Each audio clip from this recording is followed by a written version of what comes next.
আজকে আমাদের রিলিজ দিয়ে দিছে। তো আশফিয়া, তোমার কাছে এখন কেমন লাগতেছে বলো তো? আলহামদুলিল্লাহ ভালো, আজকে বাসায় চলে যাবো। সবার দোয়ায় আজকে বাসায় চলে যাবো। আবার কবে আসি জানি না। কিন্তু এই যে হাতের এটা এখনো আছে। ও কবে আসি মানে আসতে তো হবে। 7 দিন পরে না কয়দিন পরে যেন আসতে হবে। তো আমরা অলরেডি আমাদের বিল টিল সব কমপ্লিট হয়ে গেছে, এখানে সব রেডি। এখন শুধু বেবির আর আশফিয়ার যে ফাইলগুলো আছে এগুলা দিবে। রেডি হবে, আমি রেডি হব। ও রেডি হবে, তারপরে আমরা চলে মানে যাব। আমি রেডি, গাড়িও চলে আসছে। তো এখন এইখানে আছি আমি, আশফিয়া, আম্মু, আর হচ্ছে আমাদের বেবি আর আরাফা, আমার বোন জমে। তো এখানে যে দেখছেন কত কিছু হাবজি গাবজি ছিল, কিচ্ছু নাই, সব প্যাকেট করে ফেলছে। এই যে আম্মু আছে, এই যে আম্মু কি সুন্দর বেবিটাকে কোলে নিয়ে রাখছে। 3টা আম্মু। তো আম্মু, কেমন লাগতেছে এখন ওকে কোলে নিয়ে? ভালো। বাসায় যাবা? আবার দাদু ভাই কি নিয়ে আমার খুব ভালো। তো দাদু খুঁজছে। তো আশফিয়া, তোমার শারীরিক অবস্থান এখন কেমন?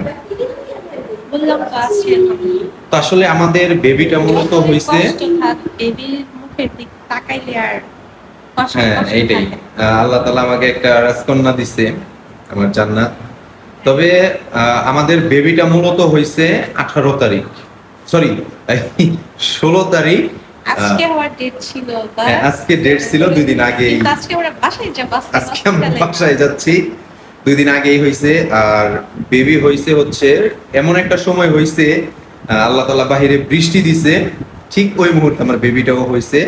তো তখন বাজে হচ্ছে 16 এপ্রিল, ঠিক দুপুর 3টা 20, ঠিক 20-এ আমাদের বেবি হয়েছে। কারণ কি 20 কেন বললাম, 30-এ না 35-এ যেন বেবি আমাদের কোলে না দিছে। তো এভারেজের ভিতর আরো 10-15 মিনিট সময় গেছে। তো এই জন্য ভাবছি যে 20-এ হয়েছে। তারপরে বেবির যখন সার্টিফিকেটটা পাবো তখন ফাইনালি বলতে পারবো কখন হয়েছে।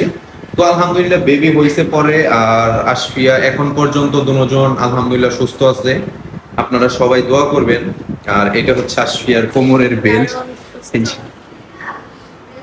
এটা দিয়ে হাঁটতে হবে অনেক দিন। সুস্থ না থাকলে তো আর আমাকে ডক্টর বলতো আপনি বাসায়। হ্যাঁ, আর ও শোয়া থাকা অবস্থায় ভালো থাকে।